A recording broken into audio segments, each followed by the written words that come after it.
ఈ రోజుల్లో వయసుతో సంబంధం లేకుండా ప్రతి ఒక్కళ్ళు చేసే మంచి పనేంటో తెలుసా? మొబైల్ స్క్రీన్‌ని స్క్రోల్ చేస్తూ, రీల్స్ చూస్తూ, మ్యూజిక్ వింటూ, టీవీ స్క్రీన్‌ని చూస్తూ టైమ్ పాస్ చేయడం. కానీ మనలో చాలామంది అనుకుంటారు, ఇది మనం రిలాక్సేషన్ కోసం చేస్తున్నాము అని. మీరు చేసే ఈ చిన్న పని మన బ్రెయిన్ యొక్క హెల్త్‌ని దెబ్బతీయడానికి మనం వేసే మొదటి అడుగు అవుతుంది. మీకు తెలుసా?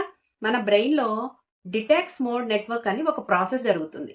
ఈ ప్రాసెస్ మనం ఎప్పుడైతే నిశ్శబ్దంగా ఎటువంటి గాడ్జెట్స్ ఉపయోగించకుండా కామ్‌గా కూర్చుంటామో అప్పుడు ప్రాపర్‌గా జరుగుతుంది.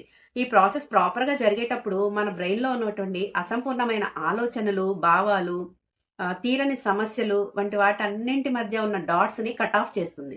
దీనివల్ల మన బ్రెయిన్ ఒక గందరగోళమైన ఆలోచనల నుంచి బయటపడి ఫ్రెష్‌గా ఉంటుంది. కానీ మనలో చాలామంది ఎటువంటి గ్యాడ్జెట్స్ ఉపయోగించకుండా ఒక్క 10 నిమిషాలు కూర్చోవడానికి బోర్ ఫీల్ అవుతారు.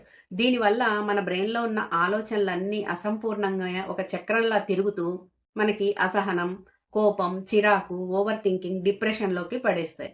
కాబట్టి ఈ రోజు నుంచి మీరు ఒక్క 10 నిమిషాలు ఏ గ్యాడ్జెట్ ఉపయోగించకుండా కామ్‌గా కూర్చోగలిగితే అది మీ బ్రెయిన్ యొక్క హెల్త్‌కి మీరు వేసే మొదటి అడుగు అవుతుంది. ఈ రోజు నుంచి ఎంతమంది ఒక 10 నిమిషాలు మీ బ్రెయిన్ హెల్త్ కోసం నిశ్శబ్దంగా ఉంటారో కామెంట్ బాక్స్‌లో యెస్ అని కామెంట్ చేయండి. మీకు నచ్చిన వారికి ఈ వీడియోని షేర్ చేయండి. ఇలాంటి మరిన్ని వీడియోస్ కోసం నా పేజ్‌ని ఫాలో అవ్వండి.